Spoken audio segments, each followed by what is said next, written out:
عزیز طلبہ السلام علیکم، میں سر تنویر ایک بار پھر گوگل کلاس روم کے لیکچرز میں حاضر ہوں۔ اس سے پہلے ہم نے حصہ شاعری میں اپنی پہلی نظم پڑھی تھی جس کا نام برسات کی بہاریں تھا۔ آج ہم دوسری نظم پڑھتے ہیں جس کا عنوان آمد صبح ہے۔ اس کے شاعر جو ہیں میر انیس ہیں۔ میر انیس کا ہم پہلے تعارف جانیں گے، اس کے بعد اس نظم کا مرکزی خیال سمجھیں گے۔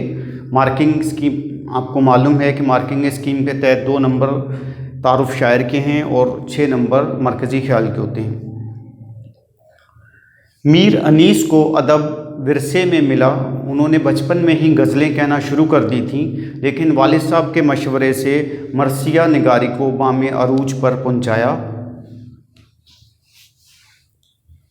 وہ بہت بڑے مرثیہ نگار مانے جاتے ہیں اور منفرد استادوں میں ان کا شمار ہوتا ہے۔ ان کا مشہور کلام مراثی انیس کے نام سے کئی جلدوں میں موجود ہے۔ وہ اپنا تعارف ہمیشہ یوں کراتے ہیں: عمر گزری ہے اس دشت کی سیاہی میں، 5ویں پشت ہے شبیر کی مداحی میں۔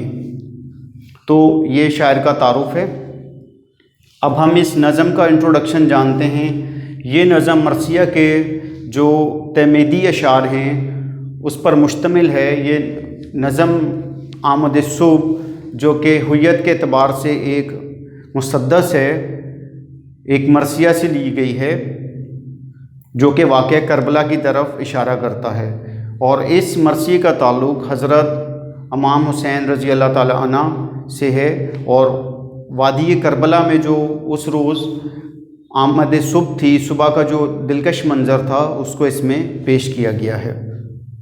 تو مسدس وہ نظم ہوگی جس کے ہر بند میں 6 مصرے ہوتے ہیں۔ تو ہویت کے اعتبار سے ہم یہ جو نظم پڑھ رہے ہیں یہ مسدس ہے اور اس کے ہر بند میں 6 مصرے ہیں۔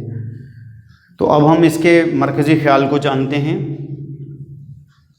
میر انیس کی مرثیہ کی اس تشبیب کا عنوان جو ہمارے نصاب میں شامل ہے آمد صبح کے نام سے، وہ نظم جو ہے واقعہ کربلا کی طرف اشارہ کرتی ہے۔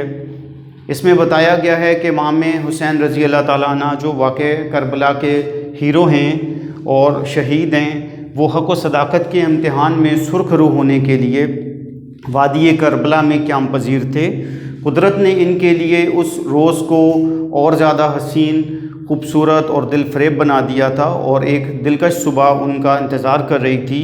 ایک حسین صبح کتنے ہی دل فریب مناظر کے ساتھ امام رضی اللہ تعالیٰ عنہ کا، امام حسین کا انتظار کر رہی تھی اور ان کو یہ جلوے اور نظارے پیش کر رہی تھی۔ لیکن ان کی زندگی کا مقصد صرف اور صرف اپنی جان کا نذرانہ دے کر مسلمانوں کے لیے قربانی دینا اور اسلام کے لیے قربانی دینا اور اسلام کے نام کو زندہ رکھنا تھا۔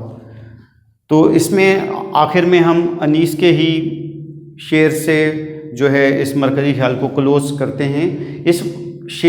اس نظم کے اندر جو شاعر ہے وہ ہماری توجہ جو ہے اس روز جو وادی کربلا میں صبح کی خوبصورتی تھی اس کی طرف دلانا چاہتا ہے۔